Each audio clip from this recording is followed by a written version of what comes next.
अनेक कष्टातून या ठिकाणी एक काणिपनाथांचं मंदिर उभारणी केलेली आहे. नाथांचा आदेश झाला आणि आदेशानुसार या ठिकाणी नाथांचं मंदिर या ठिकाणी उभारण्यात आलं. संतभूमी, देवभूमी, साक्षात संत कवी महिपती महाराज आणि महिपती महाराजांच्या या भूमीमध्ये साक्षात नाद या ठिकाणी प्रगट झाले. यापेक्षा अजून काय भाग्य पाहिजे.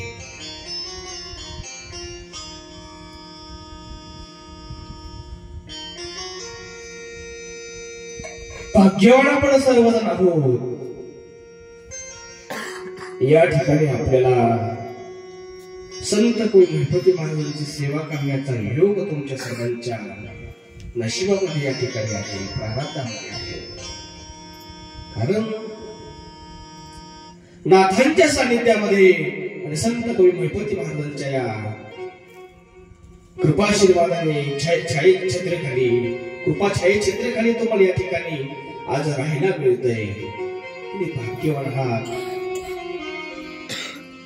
जन्मोजन्मी आम्ही बहु पुण्य केले. जन्मोजन्मी आम्ही बहु पुण्य केले. जन्मोजन्मी आम्ही बहु पुण्य केले. जन्मोजन्मी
प्रेम से बोलो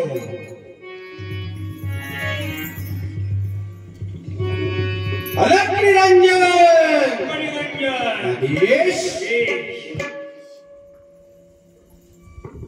तेव्हा या विठ्ठले कृपा केली म्हणून या ठिकाणी आपण सर्वजण भाग्यवान आहात की नाथांचं चरित्र तुम्हा सर्वांना या ठिकाणी ऐकायला मिळतं. गुरुवर्य शांती ब्रह्म भास्करगिरी बाबांचं एक वाक्य सांगतो. त्यांच्या मुखातून आलेलं वाक्य भास्करगिरी बाबा म्हटले, नवनाथ ग्रंथ हा असा ग्रंथ आहे. नवनाथ ग्रंथ हा असा ग्रंथ आहे. संसारामध्ये अनेक प्रकारची व्याधी आहे, पीडा आहे, दुःख आहे. ते दुःख, ती पीडा नष्ट करण्याची जर ताकद कशामध्ये असेल तर या नवनाथांमध्ये आहे. यदा कदाचित जर एखाद्याला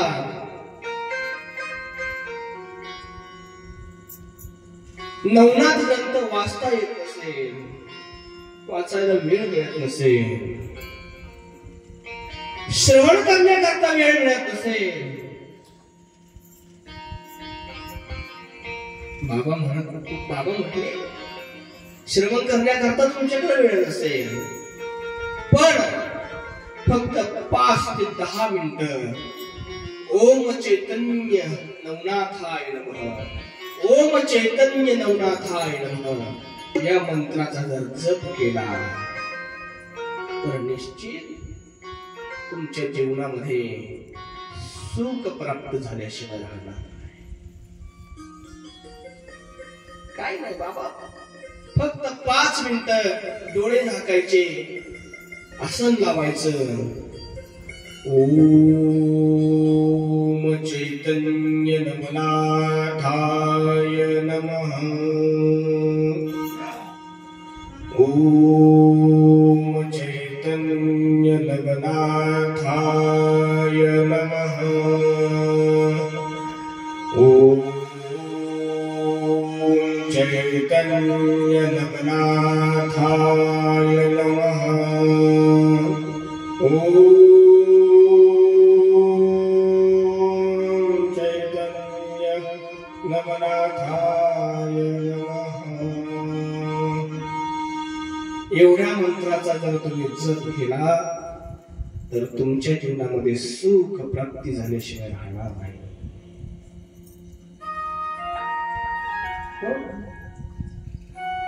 नवनाथ ग्रंथ हा जीवनाला दिशा देणारा ग्रंथ आहे. दिशा प्राप्त करून देणारा जर ग्रंथ कोणता असेल तर तो नाथांचा ग्रंथ आहे. बोलो अलख निरंजन आदेश.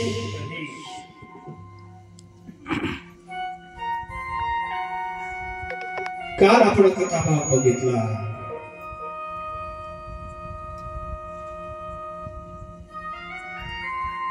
तो जो कामिक आहे, कामिक नावाचा उळी,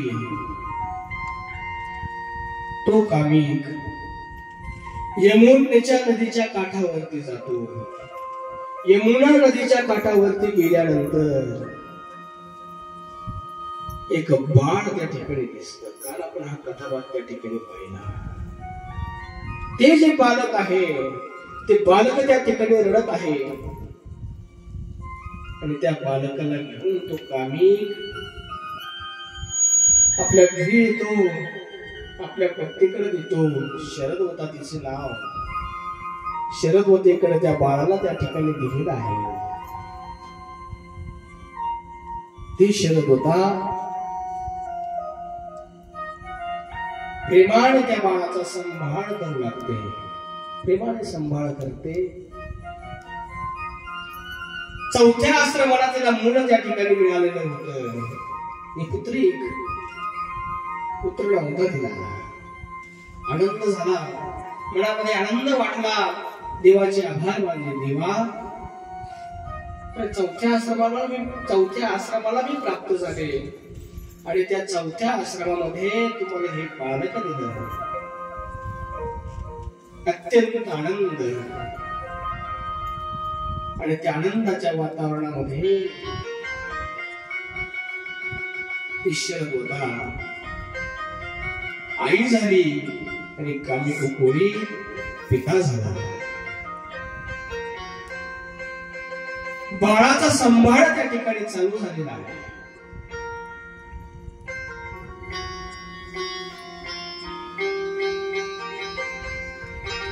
तर हाताच्या फोडासारखं त्या ठिकाणी बाळाला सांभाळतात. देव आज्ञा झाली, साक्षात देवाचा प्रसाद आहे. देव आज्ञा, देवाचा प्रसाद. देवाने आम्हाला प्रसाद दिला. लहानच मोठं मूल त्या ठिकाणी होऊ लागलं. ते बाळ त्या ठिकाणी वाढू लागले. बघता बघता बघता बघता 5 वर्षाचं बाळ झालं. 5 वर्षाचं बाळ झाल्यानंतर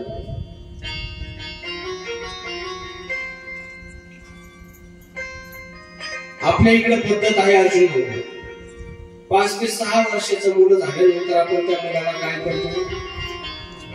शाळेमध्ये टाकतो. KG, senior KG. हे केजी निघाले.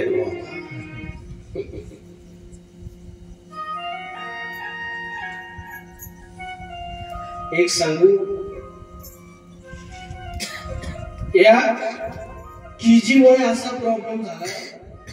अक्षय महाराज, कृष्ण महाराज, तुमच्या काळात होती का केजी, सिनियर केजी? नाही. केजी, सिनियर केजी मुळे आज परिस्थिती अशी आहे, त्या इंग्लिश मिडियमला जाणाऱ्या मुलाला मराठी वाचता येत नाही, हा मोठा प्रॉब्लेम आहे.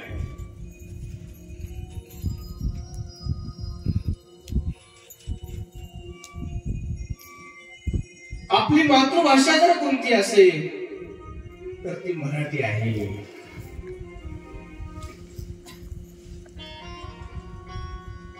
आणि ती जी मराठी भाषा जी आहे, ती मराठी भाषा जर आपल्या मुलांना वाचता येत नसेल तर केजी सिनियर केजीला काय बाबा, अधिकारी होतात, बाहेर देशामध्ये मुलं जातात. आज बघा भरपूर अशी काही लोक आपल्याला पाहायला मिळतील की बाहेर देशामध्ये त्या ठिकाणी सर्व्हिस करता आहेत. अक्षय महाराज, अर्जुन भाऊ, मी तुम्हाला असा प्रश्न विचारतो, तुम्ही आज सर्व्हिसला आहात, परंतु तुम्ही मराठी माध्यमातून गेले की इंग्लिश मीडियम मधून गेले? जावरे महाराज, तुमचं शिक्षण किती? काहीच नाही, 7वी झाली. माझे एवढं शिकले, तुम्ही पण, आपण दोघं सारखी एकाच वाणीचे म्हणतो. हा गुरुप्रसाद आहे महाराज. आमचं शिक्षण जरी कमी असेल पण गुरुप्रसाद एवढा मोठा आहे, गुरूंचं दान एवढं मोठं आहे की चांगल्या चांगल्या शिक्षणावाल्याला आम्ही मागं पाडतो. कशाचं फळ आहे? हे गुरुनिष्ठेचं फळ आहे. अक्षय महाराज, तुमचं शिक्षण तुम्ही जास्त शिकले बरं. तुमचं शिक्षण कशातून झालं? मराठी माध्यमातून का? मराठी मीडियम मधून? तुम्ही इंग्लिश मीडियमला नाही ना? इथं आहेत का इंग्लिश मीडियमची मुलं? श्री, तू इंग्लिश मीडियमला आहेस का? वा वा वा, छान.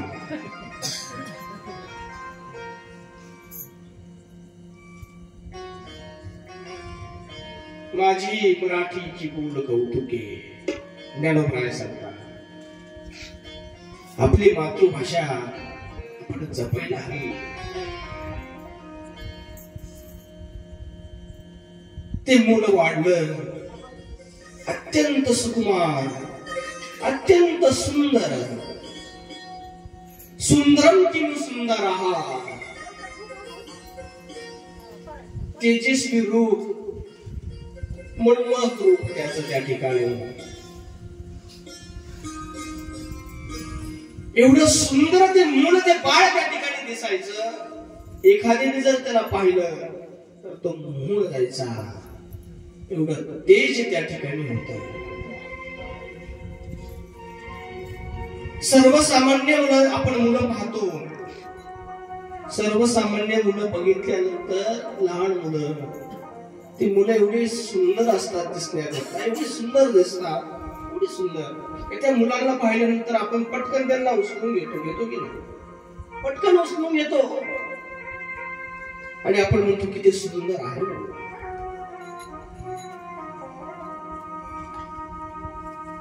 हे तर साक्षात कवी नारायण, मच्छीच्या उदरामधून मच्छिंद्रनाथ जन्माला आलेले होते. किती सुंदर असते, एवढी सुंदरता.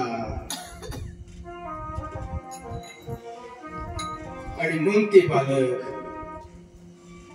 5 वर्षाचं झालं, त्या ठिकाणी लीला करू लागलं. त्या काळामध्ये शाळा नव्हती.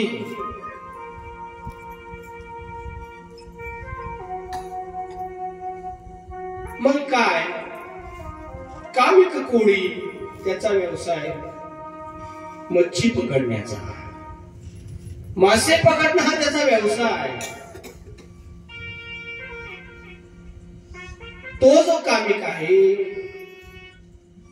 यमुना नदीच्या तीरावरती जायचा, नित्यचा त्याचा व्यवसाय, आणि त्या ठिकाणी मासे पकडायचा. कोणत्या बापाला असं वाटतं? एकदा मुलगा मोठा झाला की प्रत्येक बापाची अपेक्षा असते की माझ्या कार्यामध्ये, माझ्या कामामध्ये माझ्या मुलाने हातभार लावावा. प्रत्येक बापाची इच्छा असते. त्या काळामध्ये ही शाळा, पूर्वी शाळा कशाची, शाळा नाही, काम ही शाळा होती.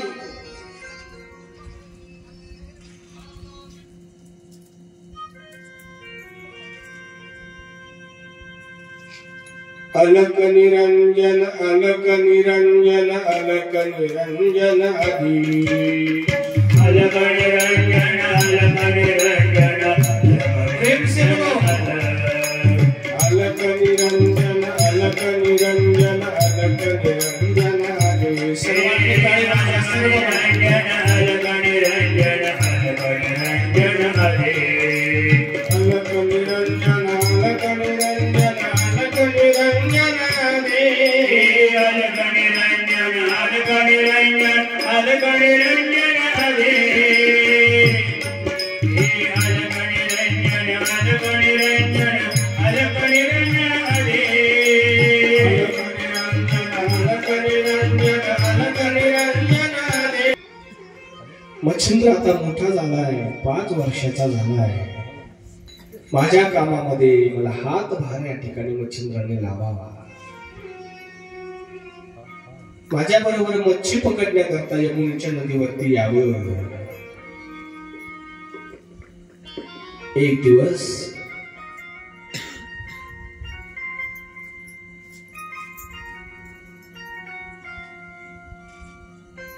मच्छिंद्रनाथ महाराज मोठे झाले. 5 वर्षाचं बाळ आई वडिलांना दंड प्रणाम करू लागलं. दंड प्रणाम रोज नित्याने आई वडिलांचं दर्शन, आई वडिलांचं दर्शन, दंड प्रणाम हा नित्याने त्यांचा नेम. मुलगा कितीही मोठा असेल, ऐका बरं का, मुलगा कितीही मोठा असेल परंतु आई वडिलांना मुलगा लहानच असतो. आई वडिलांना मुलगा लहान असतो.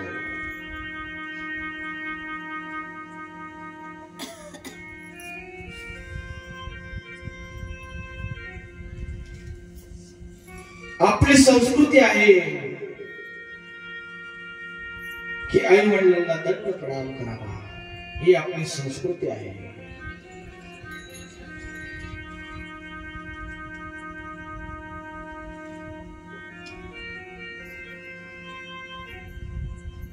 कर्तुम अकर्तुम अन्यथा कर्तुम शक्ती त्या भगवान परमात्म्याकडे. जगाचा चालक मालक तो भगवान परमात्मा श्रीराम प्रभू.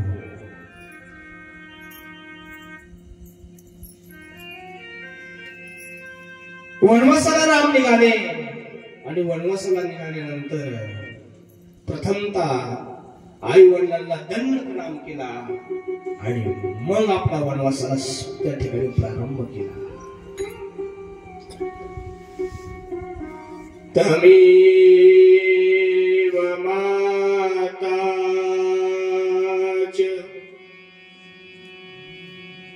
पिता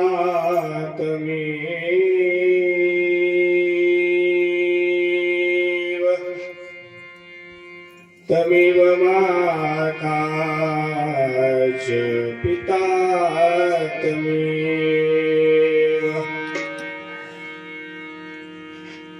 आई वडील देव आहेत.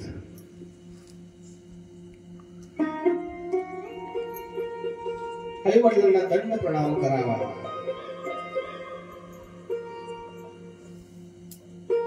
दंड प्रणाम केल्यानंतर एक दिवस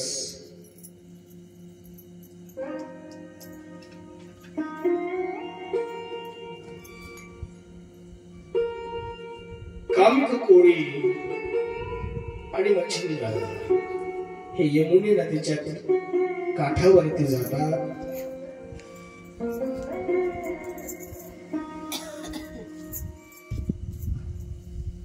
आणि त्या काठावरती गेल्यानंतर